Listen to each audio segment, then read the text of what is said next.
Si mon plaisir, il est attaché que aux résultats, genre des clients, de l'argent qui rentre, quelle est l'énergie avec laquelle je vais démarrer les actions? Je partage sur ce podcast, sur cette émission, c'est qu'en fait, on est pris dans un paradigme où le plaisir, il est soit récompense, soit mérite. Mais la difficulté, c'est quand j'ai été beaucoup dans l'énergie masculine, comment je reviens dans l'énergie féminine. Et par rapport au désir, justement, parce que tu vois, j'en parlais avec ces femmes qui me disaient qu'elles attiraient des hommes qui ont une énergie féminine et qu'elles, du coup, elles vont être dans cette énergie masculine, elles vont attirer, du coup, aussi des hommes qui parfois peuvent être en compétition avec elles, ou tu vois, enfin, ça donne un peu des choses bizarres ou des personnes qui vont être un peu envieuses, jalouses. Est-ce que tu aurais des conseils par rapport à ça? Un élément à comprendre sur l'énergie masculine et féminine, c'est que ça fonctionne c'est une polarité. Donc si une femme est beaucoup dans son énergie masculine, elle attirera l'homme qui est tu vois, proportionnellement dans son énergie féminine. Donc c'est vrai que quand tu veux rencontrer quelqu'un, c'est vraiment voir où tu es dans ton énergie. En tout cas, ça me fait trop plaisir que tu sois venue. Merci beaucoup. Avec grand plaisir. Ouais. Est-ce que du coup, tu peux te présenter? Alors, dans les grandes lignes, je suis Sarah Zerbib, je suis psychologue de formation, mais aujourd'hui je suis plaisirologue. Donc, souvent on me demande c'est quoi la plaisirologie, même si les gens supposent qu'il y a peut-être un lien avec la vie intime. On me demande souvent est-ce que c'est pareil que la sexologie, donc là je dis non, c'est pas pareil, parce que j'explique souvent que la sexologie elle touche un aspect plus fonctionnel et la plaisirologie j'aime bien la définir en une phrase. La sexualité est une compétence, le plaisir un art et la plaisirologie permet de cultiver cet art-là. D'accord, ok. Waouh, ok. Moi, ce qui fait en fait que je voulais absolument faire un épisode avec toi pour Hotter Than Your CEO, c'est qu'en fait, vraiment, t'es focalisé sur le plaisir. Et on sait en fait, comme quand on est entrepreneur, CEO, on fait beaucoup de choses, il y a beaucoup de choses, on gère beaucoup de choses. Et parfois, on a du mal en fait à se connecter au plaisir, que ce soit dans notre entreprise, que ce soit même aussi dans nos relations. Tu vois, je vois beaucoup aussi, je discute avec des femmes qui me disent, mais en fait, je suis beaucoup dans mon énergie masculine.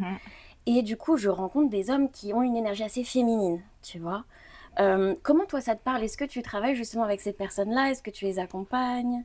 Disons que pourquoi c'est difficile finalement de prendre du plaisir et ça c'est un élément dont on parle pas en fait. Donc c'est vraiment une pépite que je partage sur ce podcast, sur cette émission. C'est qu'en fait on est pris dans un paradigme où le plaisir il est soit récompense, soit mérite. Donc le plaisir, c'est souvent le résultat. J'ai assez bien travaillé, ça y est, j'ai fini ma to-do list, donc je peux m'autoriser à je sais pas, m'offrir un spa ou à manger de gâteau. En fait, on a tous et toutes grandi avec une phrase. Tu joueras après tes devoirs. Oh oui. Oh là, mais je savais que t'allais nous sortir des punchlines. En tant que telle, elle n'est pas méchante cette phrase, elle n'est pas toxique, etc. Mais dès toute petite, puisqu'on s'adresse à des femmes, on a cette idée induite, insidieuse finalement, que le plaisir, il est une récompense et que c'est au mérite. Et dans la plaisirologie, moi j'aime bien dire que le plaisir, c'est le moteur. Donc c'est pas un résultat, c'est le moteur. Et j'aime bien aussi dire que le plaisir, c'est à la fois une discipline et une expérience. Et discipline, c'est un mot qui est un petit peu... tout le monde ne l'aime pas, ce mot-là, parce qu'on l'utilise beaucoup aussi dans le business, dans le dev perso, d'avoir de la discipline, etc.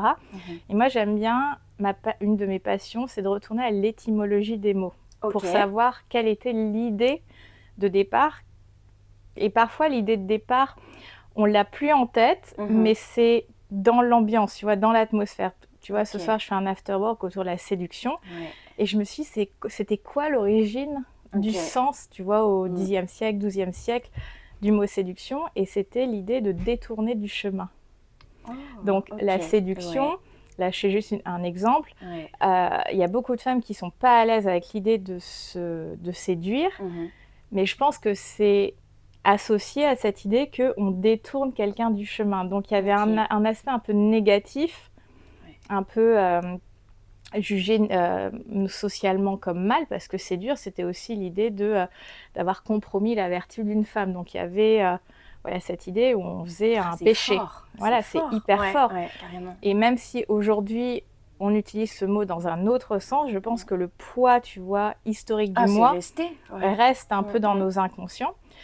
Et avec le plaisir, finalement, c'est la même chose. C'est que même si on ne nous a pas dit c'est mal le plaisir, on est quand même éduqué. Il y a un truc un peu comme ça, sur cette idée de plaisir récompense ou plaisir au mérite. Et donc, pourquoi je faisais cet aparté, c'est que le mot discipline n'avait pas du tout le même sens à l'Antiquité grecque, donc dans sa racine grecque, que maintenant. Et à l'époque, l'idée de discipline et de disciple, c'était celui qui apprenait du maître. Donc c'était quelqu'un qui avait besoin de pratiquer pour cultiver son art-là. Son art, donc il y a des disciples philosophes, dans plein de métiers en fait, peintres, sculpteurs, et puis dans des métiers plus manuels comme, je sais pas, boulanger.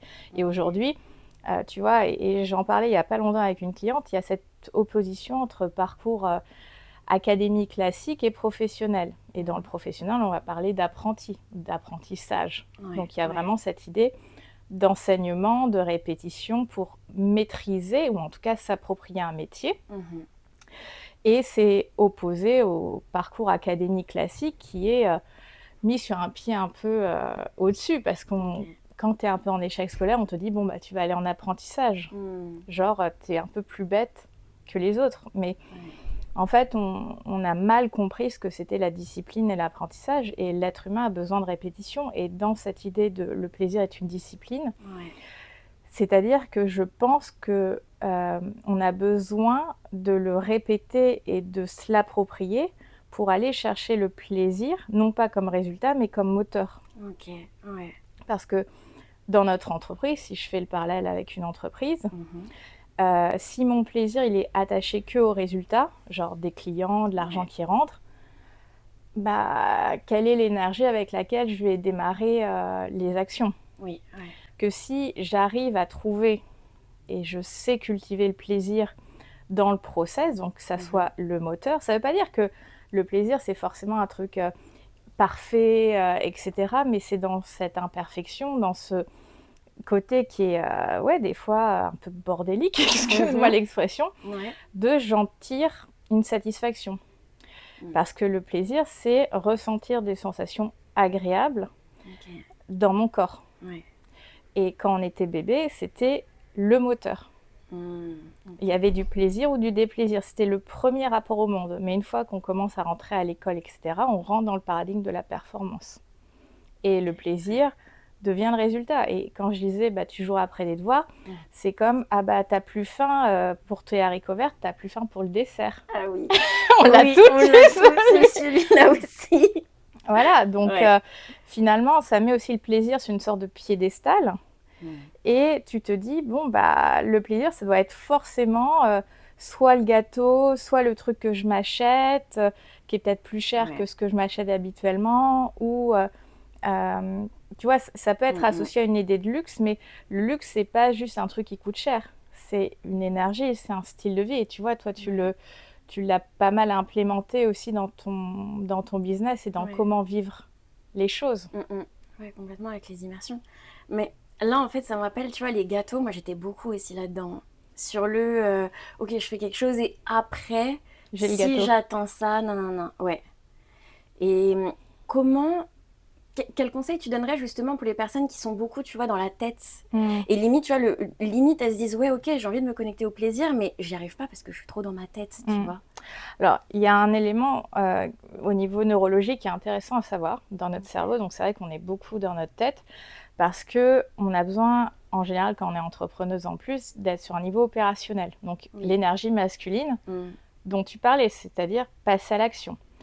Et en fait, quand on est beaucoup dans le mental, on va déconnecter la tête et le corps. Parce que c'est ça qui est majoritaire. Et il faut savoir que dans notre cerveau, il y a une sorte de filtre, tu vois, une partie du cerveau qui filtre.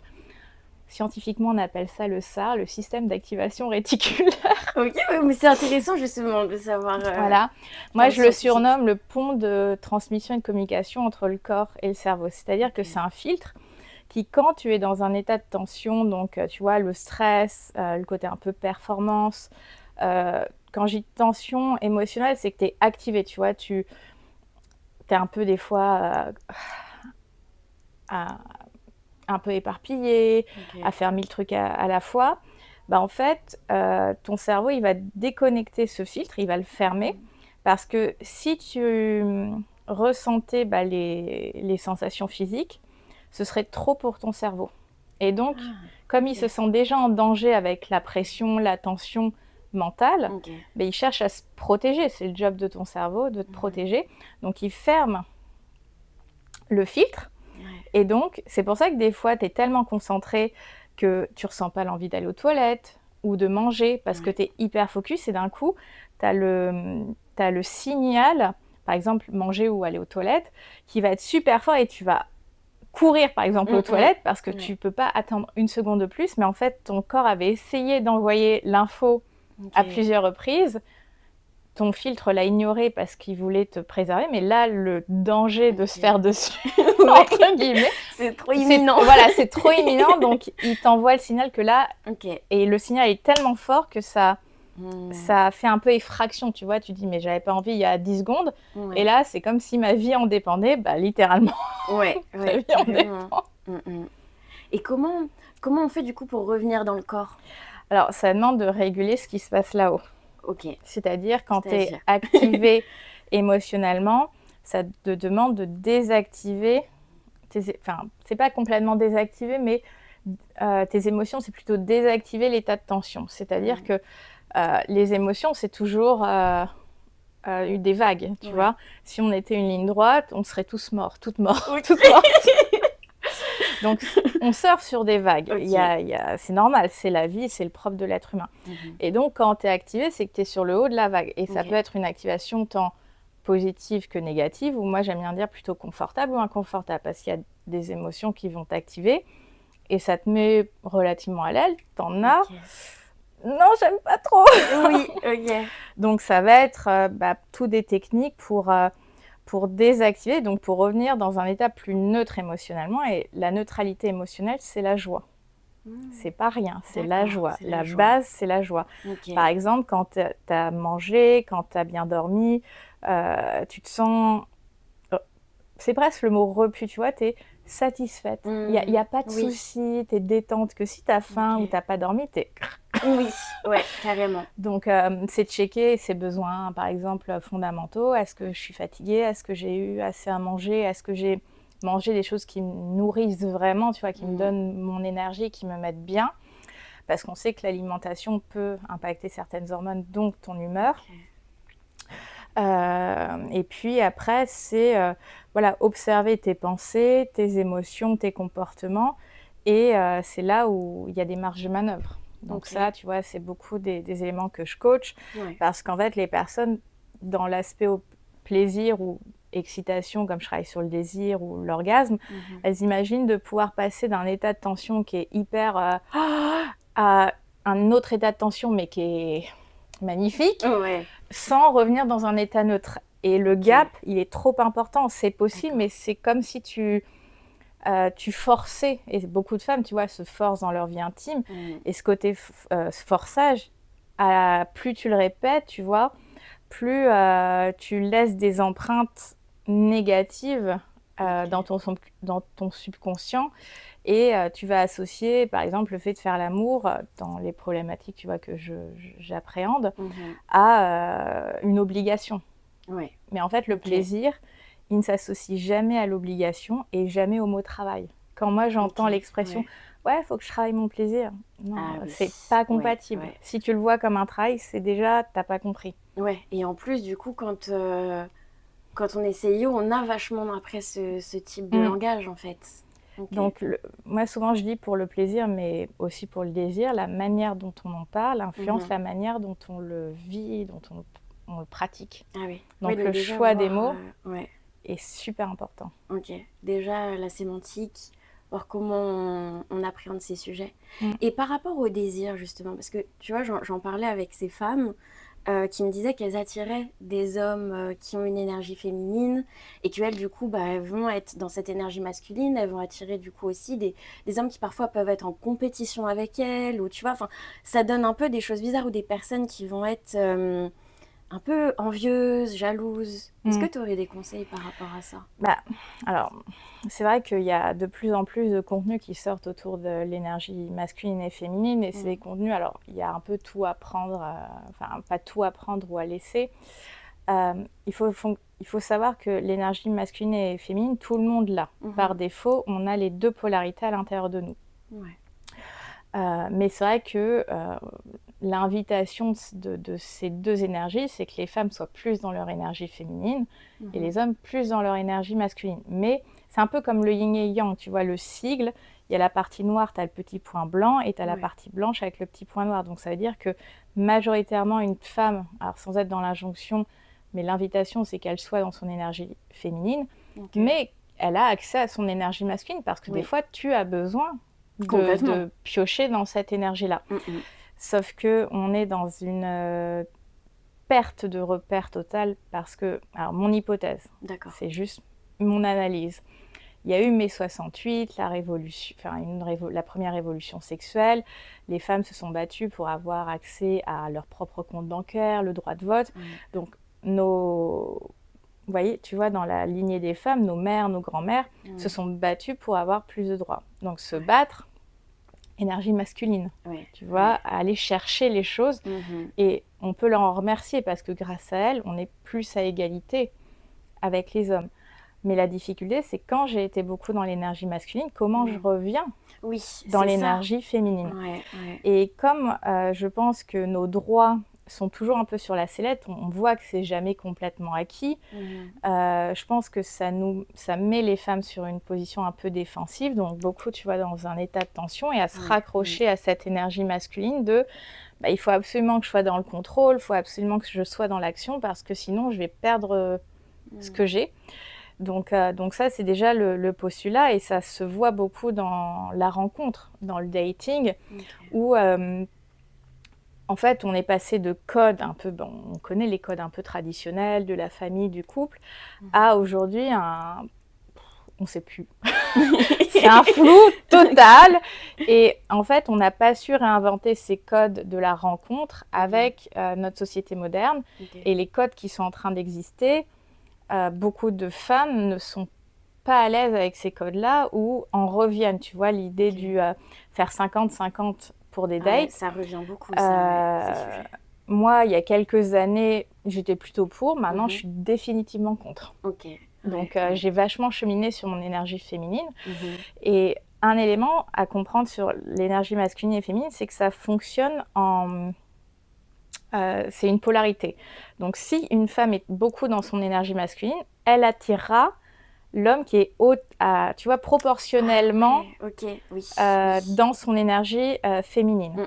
Donc, c'est vrai que quand tu veux rencontrer quelqu'un, c'est vraiment voir où tu es dans ton énergie. Alors, des fois, une femme peut être vachement dans son énergie féminine, un homme à proportion égale dans son énergie féminine, et que ça fonctionne très bien, parce que les deux s'épanouissent là-dedans, et la polarité que ça crée, c'est équilibré et ça fonctionne. Il y a une femme qui peut être un petit peu dans son énergie masculine, et elle va rencontrer la polarité exacte d'un homme qui est un petit peu dans son énergie féminine. Donc, tu vois, c'est vraiment un continuum, et ça passe, tu vois, tu as le milieu et tu as les extrêmes où quelqu'un qui est complètement dans son énergie masculine et l'autre féminine, ça crée une polarité. Donc, c'est vrai que quand je vais dans une perspective de rencontre, c'est vraiment se poser la question dans quelle énergie je suis. Et la différence fondamentale entre les deux énergies, c'est que l'énergie masculine, c'est une énergie qui sert, qui donne, qui passe à l'action. L'énergie féminine, c'est une énergie qui reçoit. Et beaucoup de femmes, et ça c'est aussi le sujet dans le plaisir, ont beaucoup de mal aujourd'hui à être dans la réception, dans recevoir, même recevoir un compliment.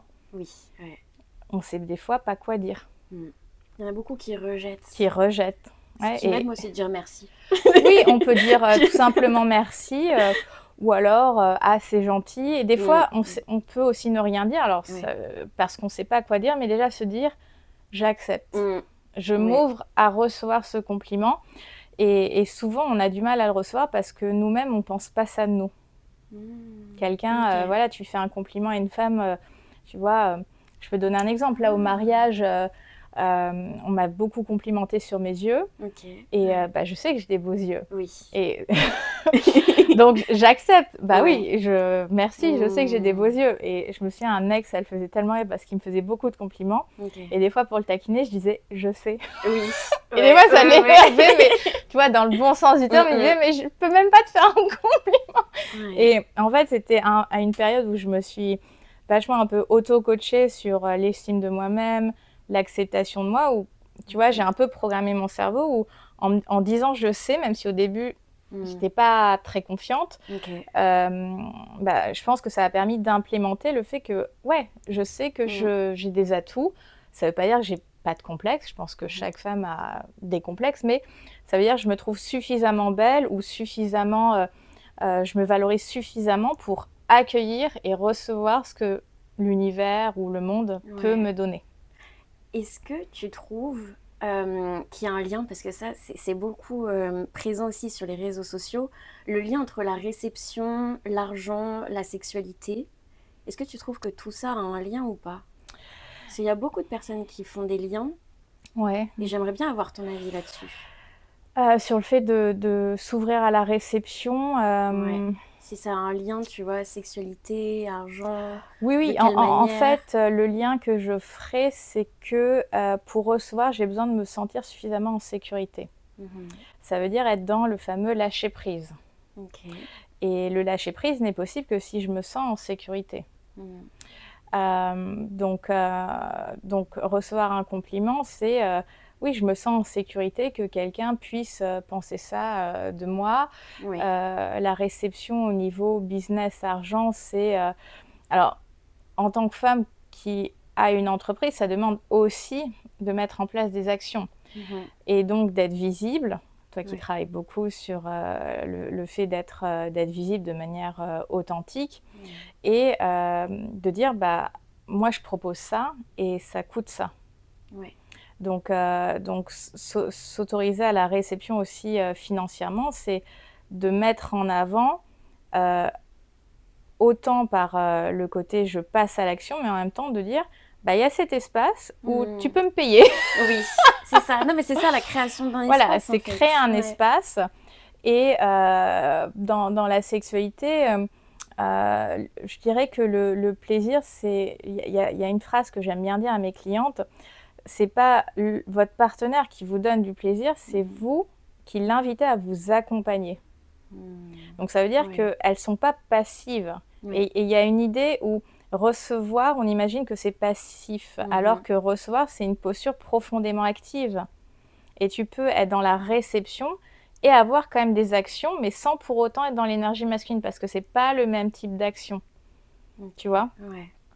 Dans la sexualité, ce serait un peu cette idée de guider le partenaire, mais il y a une manière de guider, soit de dominer et d'être un peu, tu vois, dans l'énergie masculine et le faire un peu brutalement, et des fois ça va créer des moments pas terribles, soit être dans cette invitation à guider l'autre et finalement créer cet espace où il y a cette phase un peu d'accordage, mais une fois qu'on trouve l'accordage, c'est trop bien, quoi. Est-ce que, justement, en fait, quand on est une femme CIO, est-ce que tu vois que... Comment dire ? Est-ce que toi, tu vois des personnes qui ont cette problématique de se connecter à son propre désir déjà, de savoir ce qu'elles veulent ? Parce qu'on est beaucoup connecté à ses clients, les partenaires. Tu vois, on peut avoir... comment dire ? On n'est parfois pas centré forcément sur soi. Alors, quand on est une femme, c'est notre mode par défaut. Et on est conditionné, je dirais même domestiqué à ça. C'est un peu dur ce que je vais dire. Mais quand on est femme, c'est-à-dire qu'on vient au monde en tant que personne de sexe féminin, on nous apprend très vite deux choses. Prendre soin des autres, donc le côté maternant, et faire plaisir aux autres. Donc la recherche en permanence de validation et de se conformer un peu à ce qu'on attend de nous. Et donc, autant prendre soin des autres que faire plaisir aux autres, ça nous invite à quoi? À mettre le projecteur sur l'autre. Ouais. Nos clients, notre famille, nos amis, notre partenaire, enfin notre mari. Donc le projecteur est tout le temps sur l'autre et les besoins et les désirs, les envies de l'autre. Oui. Mais le désir, c'est fondamentalement égoïste. C'est pouvoir utiliser la première personne du singulier. Je veux, j'ai envie. La phrase qui met en PLS toutes les femmes, c'est « de quoi as-tu envie ?» Là, elles vont te dire quasiment à 99,9%, je ne sais pas. Mais que ça soit la nourriture, la sexualité, tu vois, plein de choses. Alors que je pense qu'on sait ce qu'on veut, mais comme on n'a pas été éduqué et entre guillemets entraîné à utiliser la première personne du singulier et donc à remettre le projecteur sur nous et donc, tu vois, d'aller voir à l'intérieur de soi-même qu'est-ce que je veux, on se retrouve paumé, quoi, on se retrouve perdu. Donc, et tu vois, ce que je partageais tout à l'heure autour du filtre dans le cerveau, bah, c'est en lien aussi avec ça. Parce que pour le désir, il est lié aussi à ce que j'identifie comme étant des besoins. Alors, ça peut être des envies, mais des besoins. Il y a les deux. Je peux avoir besoin de manger comme je peux avoir envie d'un câlin. Je peux avoir envie de connecter avec telle personne comme je peux avoir envie, je sais pas, de regarder un super coucher de soleil. Et alors, il y a un peu un outil que je propose à mes clients, donc je vais te le suggérer.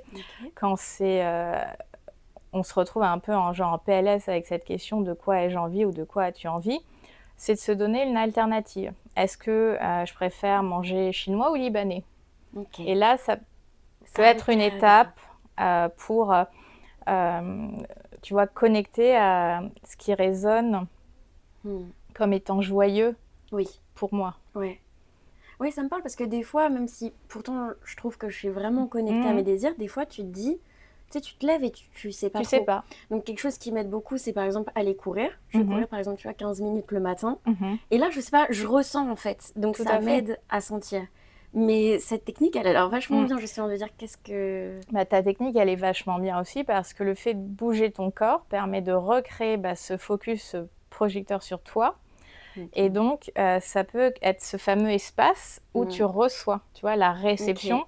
Tu vois, quand tu te focalises sur le corps et tu n'as peut-être pas envie de courir. Le matin, tu te dis, ouais, bon, ok, je le fais.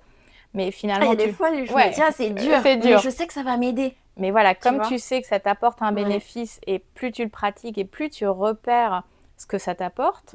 Et c'est là où la notion de plaisir, c'est une discipline.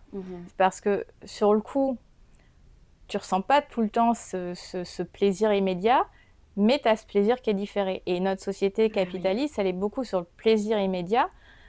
Tu cliques sur Amazon pour avoir le truc que tu as vu, tu as Uber Eats, ça y est, tu peux avoir ton repas, et c'est sûr que cuisiner, même un truc super simple, ça va peut-être te demander un quart d'heure, 20 minutes.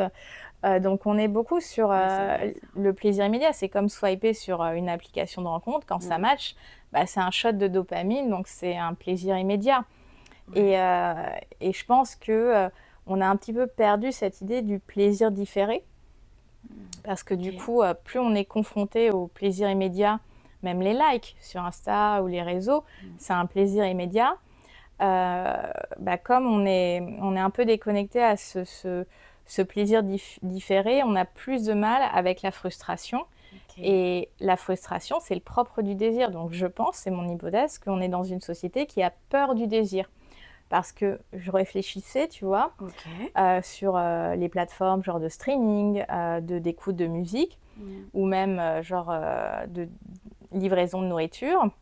On va te faire des suggestions par rapport à ce que tu as pu écouter. Donc en fait, on ne te laisse même plus un espace vide pour laisser émerger qu'est-ce que tu aurais peut-être envie de manger, d'écouter ou de voir.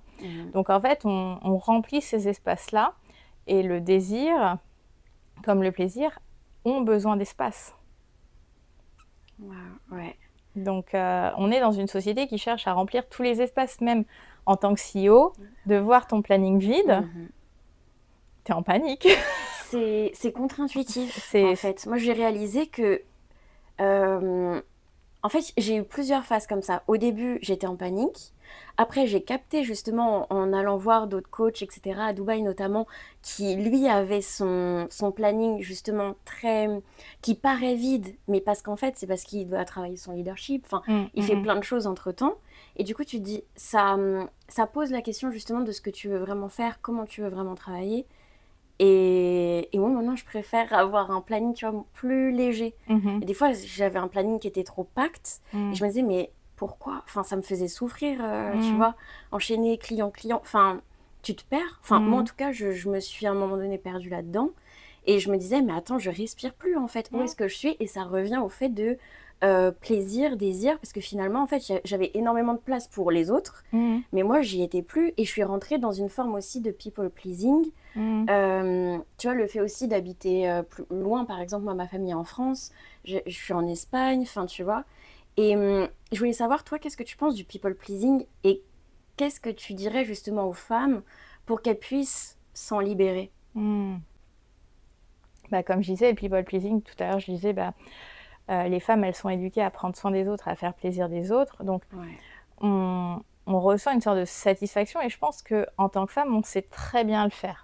Parce que je pense que comme on est intuitivement un petit peu plus connecté à nos émotions et donc on arrive à un petit peu deviner les besoins de l'autre, d'où le destin maternel. Alors, il n'est pas obligatoire de l'incarner, ce destin maternel, mais il y a peut-être une prédisposition du féminin à servir les autres, tu vois, à faire plaisir aux autres, tu vois, à cerner les besoins et avoir la petite attention. On est assez forte là-dedans. Et donc, on est très forte dans le don de soi. Je pense qu'une des choses qui permet un petit peu de se libérer du people pleasing, c'est commencer à dire non.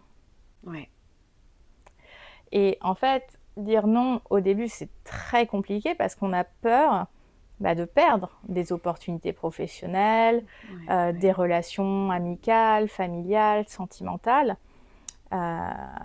Mais il y a cette phrase, sans doute que tu la connais, c'est de dire non aux autres, c'est se dire oui à soi. Et je pense qu'on a besoin en tant que femme à des moments d'implémenter ce non. Et d'ailleurs, quand on dit oui alors qu'on veut dire non, il y a des sensations dans le corps. Tu sais que je me suis bloquée il y a pas longtemps.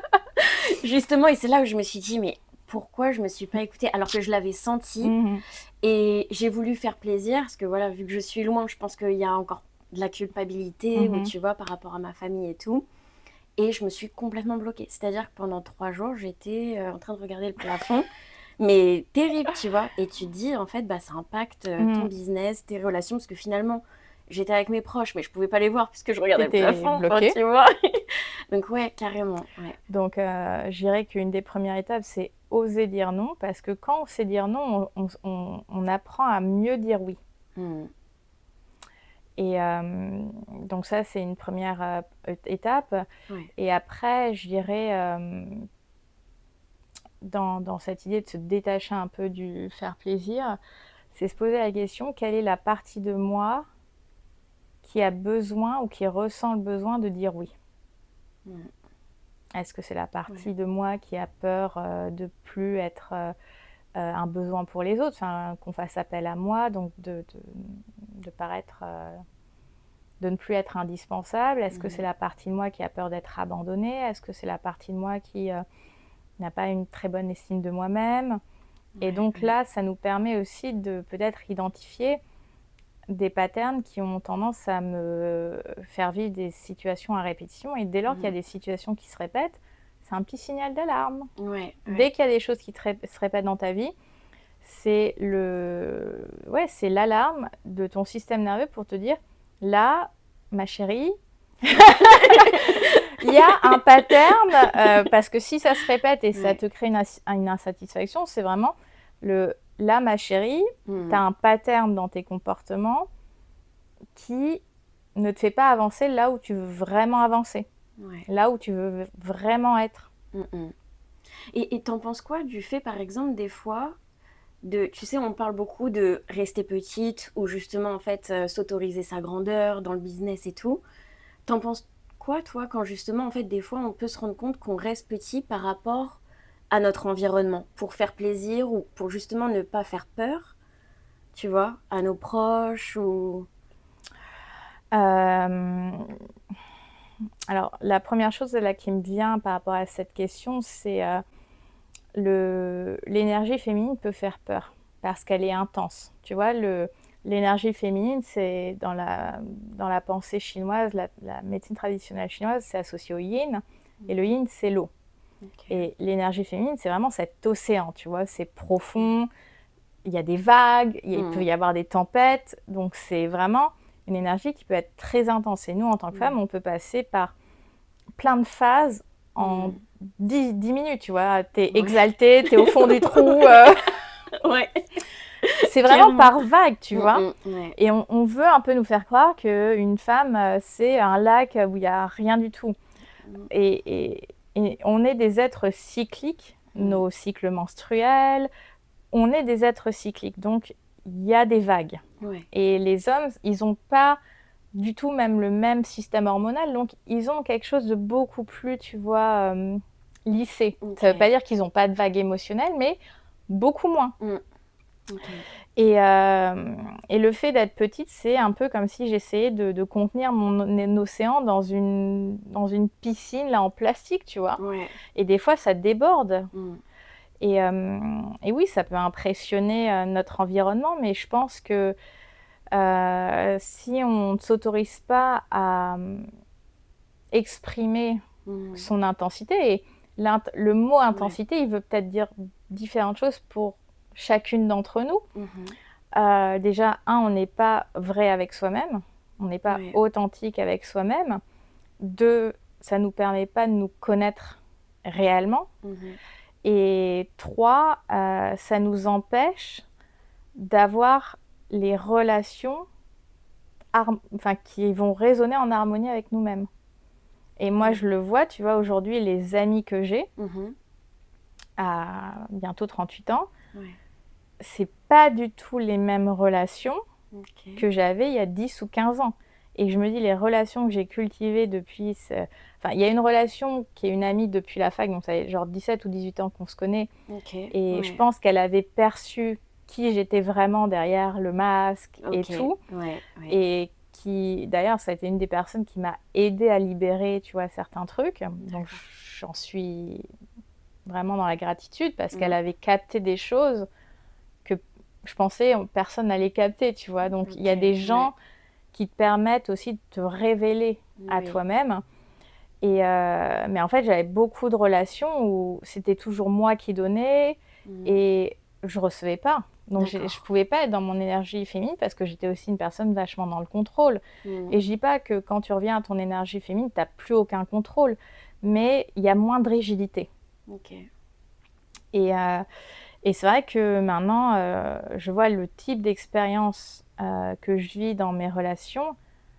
Je me dis, mais ouais, c'est ça en fait la vie que j'ai envie d'avoir, tu vois, des gens avec qui tu peux être à la fois dans la légèreté mais la profondeur, les gens avec qui tu arrives à te réinventer, tu vois, même les amitiés, ça passe par différentes phases, et quand les deux tiennent au lien, tu arrives à transmuter les relations et tu te dis, mais waouh, on s'accompagne mutuellement depuis tant d'années et on s'accueille tel qu'on est sans vouloir, tu vois, se changer. Et il y a du beau dans tout ça, tu vois, l'être humain, il est imparfait par nature, et de pouvoir avoir des gens et des personnes finalement qu'on choisit et qui nous permettent finalement d'avoir des témoins de notre évolution, c'est hyper émouvant en fait. Oui, c'est vrai, comme ça. Et tu sais aussi, je me suis rendu compte que des fois, pareil en échangeant aussi avec d'autres femmes, parfois, il y a ce truc de oser prendre sa place, oser être féminine. Mais tu vois, moi, ça m'est déjà arrivé, par exemple, que quand j'étais dans mon énergie féminine, donc vraiment je sais pas comment dire, mais j'étais vraiment moi-même. Mais ça m'est déjà arrivé, une femme qui, pareil, CEO, dans un certain cas, donc tu vois, c'était, on allait danser, etc. Qui, par exemple, m'a dit que je faisais pétasse. Tu vois, elle m'a dit, ah bah, je suis contente d'apprendre à te connaître parce qu'au début, je pensais que tu faisais pétasse et tout. Et c'est d'ailleurs aussi grâce à ça que du coup, le podcast s'appelle Author Than Your CEO, parce que je trouvais ça intéressant que bah, c'est pas si évident que ça, en fait, au final, même en société, tu vois, déjà, là, on parlait des proches, mais même en société, tu vois, quand, en fait, bah, tu t'autorises à être lumineuse, et vraiment être toi, tu vois, sans te dire, ah, mais qu'est-ce que un tel va dire, est-ce qu'on me regarde, est-ce que, tu vois, juste, t'es à l'intérieur de toi, t'es dans ton corps. Est-ce qu'il y a des femmes, toi, tu vois, qui viennent vers toi en ayant ces problématiques-là? Ça m'est arrivé dans un atelier que j'avais fait autour, donc je fais pas mal d'afterwork et d'ateliers maintenant parce que j'aime beaucoup la notion de collectif. Ça a l'air trop sympa, ouais. Et j'essaye une fois par mois de faire un atelier autour du corps et j'enseigne la manière de bouger son corps à travers notamment les feuillages. D'accord. Et je me souviens qu'il y avait une collègue d'une cliente qui est une cliente fidèle, tu vois, elle vient souvent dans mes activités. Et sa copine, sa collègue, elle avait énormément d'a priori quand elle a fait l'atelier et elle me le dit, mais cash, tu vois, en début d'atelier, je me dis, bon, ok, en me disant, ah bah, oui, un peu comme toi, on t'a dit, je suis contente de te voir parce que c'était pas du tout l'image que je m'étais faite de toi. Je pensais que tu étais genre une croqueuse d'hommes, tu vois. Oui, ouais, tu vois Et c'est pas du tout qui je suis, mais ça peut renvoyer cette image-là. Et je pense que ça se résume en un mot, érotisme. Donc c'est vraiment un truc sur lequel je travaille. L'érotisme, c'est pas la sexualité. L'érotisme, c'est à nouveau l'étymologie du mot. Eros, en grec ancien, enfin déjà c'est le dieu du désir. Et ça veut dire en grec ancien souffle de vie. Donc en fait, c'est pas du tout lié à la sexualité, c'est l'érotisme. Et tout ce qui est érotique, c'est ce qui te permet de te sentir vivante. Et je pense qu'une femme qui est dans son énergie féminine, comme elle est très connectée à ses sens, à ce qu'elle ressent, tant physiquement que émotionnellement, elle est dans son érotisme. Elle le fait pour ressentir des choses, pour se sentir vivante. D'où le plaisir et le moteur. Et quand tu incarnes ça, on est dans une société qui, déjà l'érotisme a quasiment disparu de nos sociétés. Ça n'avait plus trop partie de notre culture parce qu'on est passé dans une culture pornographiée. Même si on ne consomme pas de porno, ça a vachement influencé nos sociétés. Donc on est dans une culture pornographiée, d'hypersexualisation. Et l'érotisme fait peur à beaucoup de femmes parce que c'est cette idée de je ne vais pas contrôler l'effet que je fais. Et en tant que tel, on ne peut pas contrôler l'effet. On ne peut pas décider la manière dont quelqu'un va faire l'expérience de nous. Si cette personne, elle décide d'avoir cet avis de nous, bah c'est elle qui décide d'avoir cet avis de nous. Et c'est aussi parce que tout ce qui est lié à l'érotisme, au corps, au fait même de bouger son corps en tant que femme, dans notre société occidentale, est associé d'un jugement très négatif, qui est la pétasse, la pute. Et dès lors qu'une femme va être dans son érotisme, c'est comme si, tu vois, c'est comme quand une femme enceinte, tu croises une femme enceinte, bah, c'est le signe qu'elle a eu une sexualité. Donc tu peux pas ignorer du fait de son gros ventre qu'elle a eu un rapport sexuel. Une femme qui est dans son érotisme et qui va dégager cette énergie-là, ça va avoir un petit peu le même effet. Tu ne peux pas ignorer que cette femme, elle est vivante pour elle. Et ça fait peur parce que finalement, ça te renvoie au fait que toi, tu ne l'es pas. Et soit tu vas pouvoir accepter de « Ok, je ne le suis pas, mais ça, c'est un peu ce que j'ai envie de toucher du doigt. » Soit tu vas être dans le rejet. J'ai vu, parce qu'il y a beaucoup de gens, des commentaires et tout. Et tu vois, d'un côté, et je te dis ça, et tu vois, moi, dans les contenus que je fais, j'ai réduit le contenu où je faisais des shootings lingerie. Pourtant, ça fait partie de mon univers. Mais je pense que pour ma cliente, c'est un step encore trop loin. Après, je ne m'interdis pas, tu vois, de le faire, mais je le glisse un peu différemment. Parce que je pense que elle a besoin de passer par des étapes. Alors, il y a des personnes qui vont être très réceptives à ça et ça correspond à leur idéal, leur imaginaire. Et pour d'autres, c'est un no-go, mais en même temps, ça peut être aussi une manière de filtrer ses clientes. Oui, donc, complètement. Voilà, tu vois, en termes de communication, je t'aide, je vois, mais le but, c'est qu'est-ce qui me fait plaisir aussi et comment j'aime communiquer. Donc maintenant, c'est vrai qu'en termes de communication, je fais les choses beaucoup plus simples. Je fais beaucoup de reels sous forme de petites vidéos avec toujours une musique qui a du sens pour moi. Et le but, c'est, je me dis toujours quand je fais un post, comment je peux arriver à faire passer ma cliente d'un état déjà à un autre. Un petit peu une mini-transformation, en tout cas, lui faire considérer quelque chose qu'elle n'avait peut-être pas considéré comme ça jusqu'à maintenant. Est-ce que tu peux nous expliquer du coup ce que tu fais? On va pouvoir conclure du coup. Donc j'accompagne, j'aime bien dire que j'accompagne des femmes à cultiver du désir long terme sans se forcer, sans culpabilité. Donc je travaille beaucoup sur le désir féminin et par extension le plaisir féminin. Donc le but, c'est d'être épanouie dans sa vie intime et de retrouver de la légèreté, de la joie et surtout ce côté confiante dans sa vie intime, qu'on soit en couple ou célibataire, tu vois, parce que souvent on me demande c'est quoi un peu le profil de tes clientes. J'ai autant des femmes de 25 ans que plus de 50 ans, tu vois. Parce que la période de la ménopause amène aussi tout un tas de re-questionnements et une perte de repères et comment je peux continuer à être une femme alors que la société dit que je suis un peu périmée, quoi. Donc je les accompagne à vraiment cultiver retrouver déjà cette énergie de vie, ce souffle de vie, cet érotisme et à être plus en plaisir finalement. C'est vrai que j'ai pas mal de clientes qui sont soit tu vois des professions libérales ou qui ont leur boîte ou des femmes qui ont quand même des postes à responsabilité. Donc tu vois des postes de cadre ou qui ont une charge mentale. Et donc là, il n'y a pas d'espace dans leur vie pour autre chose que l'énergie masculine. Donc c'est vrai que voilà, je coach, j'accompagne là-dessus. J'ai pas 50 programmes, hein, j'en ai un qui est un peu un programme préparatoire préparatoire. C'est un programme en tant que tel, mais c'est vraiment ciblé sur réactiver son désir, donc qui s'appelle Erotic Eden. Donc c'est un programme de 3 semaines, c'est assez court pour comprendre comment le désir fonctionne et se l'approprier, parce que beaucoup de gens parlent dessus, ils ont tout faux. Et là, à la fin du mois, il y a l'école du plaisir qui ouvre ses portes. Donc là, c'est un coaching. Le but, c'est que ça soit un coaching de groupe autour du concept de plaisir pour le décomplexer, que je puisse transmettre déjà un petit peu tout ce que j'ai commencé à te partager ici et proposer aussi un cadre safe pour les clientes de pouvoir commencer à implémenter, expérimenter.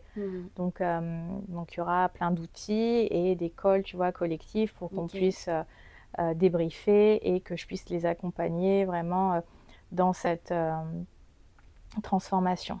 D'accord, Et tout ce qui est atelier aussi, ce que tu disais que tu fais les ateliers, pour le moment, c'est qu'en présentiel sur Paris. Et donc, je fais tant des animations pour des EVJF. Donc, c'est trop drôle. J'adore les EVJF parce que au début, tout le monde est méga timide. Même les ateliers en général. Mais après, quand tu vois que les femmes, elles s'ouvrent, elles se livrent, je trouve ça tellement beau, en fait, la communion qu'il peut y avoir autour des notions de sexualité dans ces moments-là. Et puis après, les ateliers se déclinent. Donc, soit j'ai des personnes qui me demandent d'adapter un atelier que j'ai déjà fait, mais pour un groupe de copines ou à elles. Donc ça sera plus des ateliers que je fais à domicile. Sinon, quand ce sont mes ateliers, c'est sous forme d'afterwork sur la région parisienne. Donc il y a les ateliers pour apprendre à bouger son corps, à faire la paix avec son corps, autour notamment les feuillages. Alors on ne s'effeuille pas complètement parce que il y a tellement de choses avant d'imaginer les feuillages que je travaille vraiment toute cette partie avant. Et puis après, les afterwork, ça va être sur des thématiques. Donc, par exemple, ce soir, c'est une thématique autour de devenir finalement magnétique dans la séduction et gagner plus de confiance. Donc, c'est souvent autour de la rencontre ou du couple pour être épanoui dans sa vie sentimentale et intime. Ok. Et pour toutes celles du coup qui voudraient te rejoindre ou te suivre sur les réseaux sociaux, est-ce que tu peux donner ton Ma âme fauve, tout simplement. Je pense que tu mettras les liens peut-être en dessous de l'épisode. Donc voilà, ou taper plaisirologue, je suis la seule qui fait ça. L'unique. Voilà. Je suis trop contente, merci beaucoup. Avec plaisir. Ah, c'était génial. J'ai adoré notre conversation. Ah, moi aussi. Ah, franchement, c'était cool. Trop bien. J'adore. Mais merci parce que, en fait, j'adore ta vision des choses et la manière dont tu t'exprimes et on se sent safe. Et c'est ça, en fait, c'est pour ça que je voulais absolument faire un épisode avec toi parce que dans ta vision et à la fois, tu vois, ce cadre et cette façon d'en parler qui est moderne aussi, tu vois, parce qu'on voit pas mal de choses. Ouais, franchement, merci, c'était top. J'espère que ça aura plu aussi parce que c'était génial.